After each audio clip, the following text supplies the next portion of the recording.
சிலுவையின் அன்பு அது ஈடு இணையற்ற ஒரு அன்பு. அந்த அன்புக்கு இணையே கிடையாது. அந்த அன்புக்கு ஈடு இணையே ஒன்றும் செய்ய முடியாது, ஆக முடியாது. அதுக்கு இணையாக ஒன்றுமே வர முடியாது. ஏன்னா அவ்வளவு பெரிய அன்பு அந்த சிலுவையின் அன்பு. எல்லாவற்றிலும் மேலான அன்புனா அது சிலுவையின் அன்பு தான்.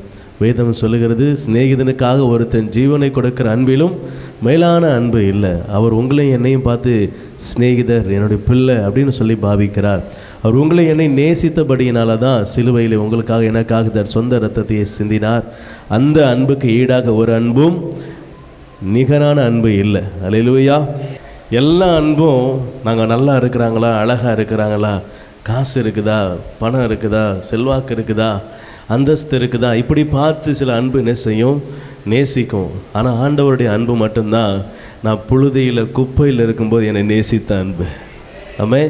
அதனால தான் அந்த அன்புக்கு இணையே இல்லைன்னு சொல்கிறேன். எல்லா அன்பும் ஒரு விதமான எதிர்பார்ப்போடு தேடி வரும்.